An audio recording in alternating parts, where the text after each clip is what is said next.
Okay, Friday, January 19th, 2024, 5:59 a.m. Proverbs 19, 25, 26, maybe just 25 and then 29. Strike a scoffer, and the simple will learn prudence. Reprove a man of understanding, and he will gain knowledge. And then verse 29, condemnation is ready for scoffers and beating for the backs of fools. This isn't the only place in the book of Proverbs, especially, but in the Bible in general, where physical correction is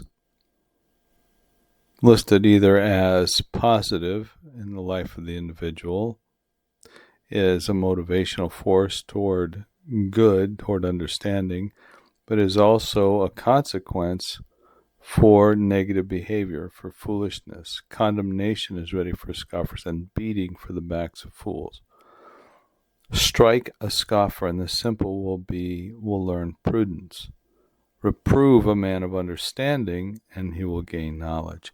See, correction is necessary in this fallen world that we're in because our senses are deceived. We're deceived. And when we're manifesting behavior that yields that negative fruit, it needs to be corrected. And consequence is the only way to get our attention. There needs to be a consequence for negative behavior. I keep thinking about AI and how AI models are trained. They're trained with weight factors and rewards and so forth.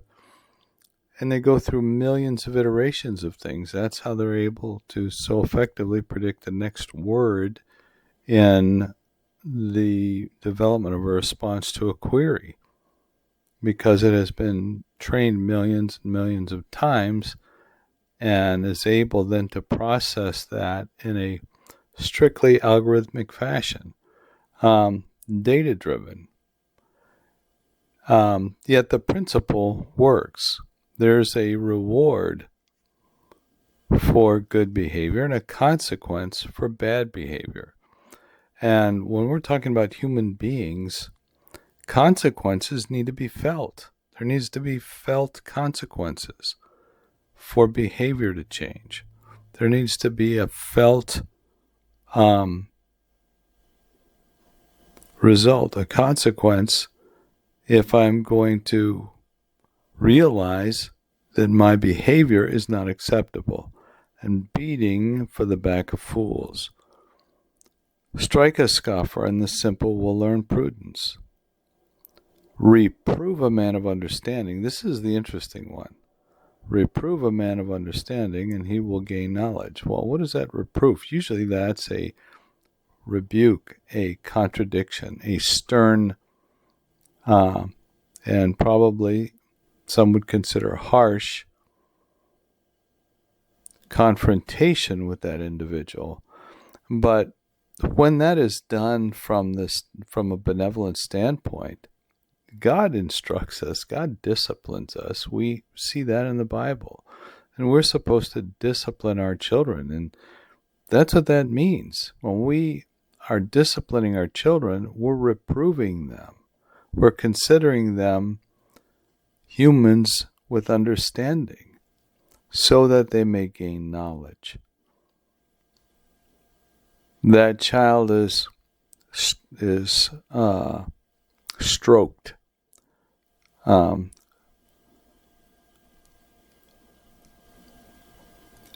Strokes and bruises cleanse away evil is a paraphrase of another passage in Proverbs. And I think that's how that works.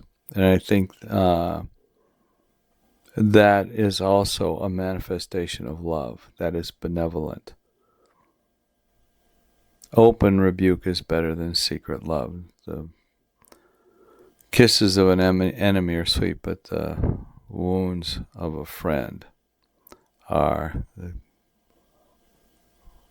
kisses of an enemy, but the wounds of a friend. See, I can't remember the verse, but those principles apply. All right, that's all for now.